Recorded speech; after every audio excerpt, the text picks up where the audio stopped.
নারায়ণপুরের নিখোঁজ টোটো চালক কাউসার আলী মোল্লার মৃতদেহ উদ্ধারের পর দোষীদের শাস্তি ও গ্রেফতারের দাবিতে রাজারহাট থানার সামনে বিক্ষোভ দেখায় পরিবারের লোকজন ও টোটো চালকরা।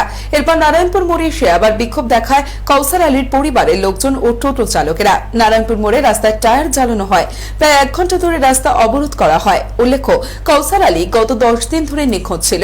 নারায়ণপুর ও রাজারহাট থানায় অভিযোগ দায়ের করা হয়।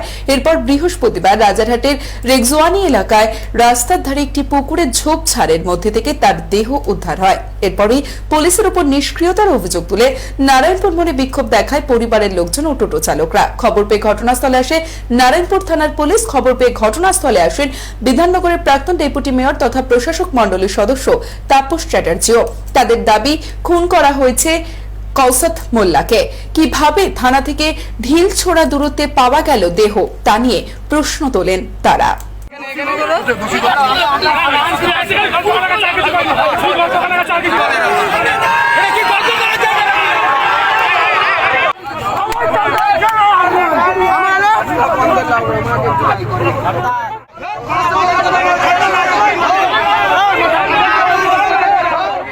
কি কারণে বিক্ষোভ দেখাচ্ছেন আপনারা?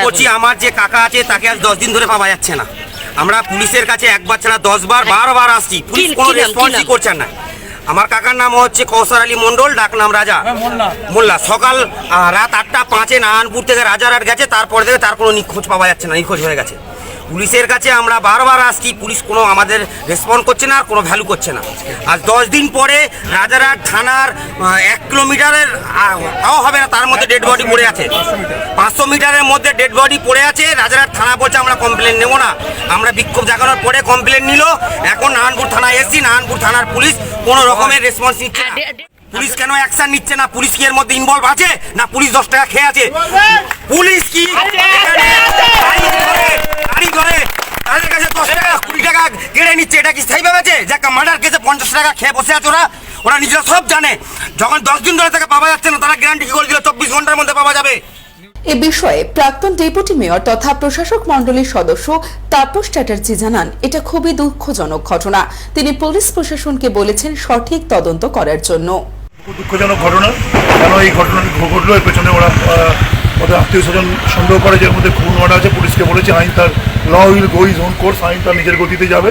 পুলিশ যথাযথ ব্যবস্থা নেওয়ার কথা বলেছি। খামবাসীকে ঠান্ডা হতে বলেছি যে আইন তার নিজের গতিকে যাবে, আইনত ব্যবস্থা নিতে বলেছি। স্পেসিফিক কেস বা কমপ্লেন তারা করেছেন, আইন মতো তার ব্যবস্থা হবে। সত্যি আর ইয়ং ছেলে মারা গেছে তরতাজা, সে টোটো চালাতো। আমি টোটো ইউনিয়নেরও প্রেসিডেন্ট, আমি ব্যাপারটাকে খুব গুরুত্ব দিয়ে দেবো। তার পরিবারবর্গের পাশে আমরা থাকবো এবং আমরা আইনত যারা দোষী তাদেরকে অ্যারেস্ট করার কথা বলেছি। অবশেষে প্রাক্তন ডেপুটি মেয়র তথা প্রশাসক মণ্ডলীর সদস্য তাপস চ্যাটার্জি পরিবারের লোকজন ও টোটো চালকদের আশ্বস্ত করলে প্রায় 1 ঘন্টা পর অবরোধ তুলে নেওয়া হয়। নারায়ণপুর থেকে পলাশ নস্করের রিপোর্ট, চ্যানেল 24/7।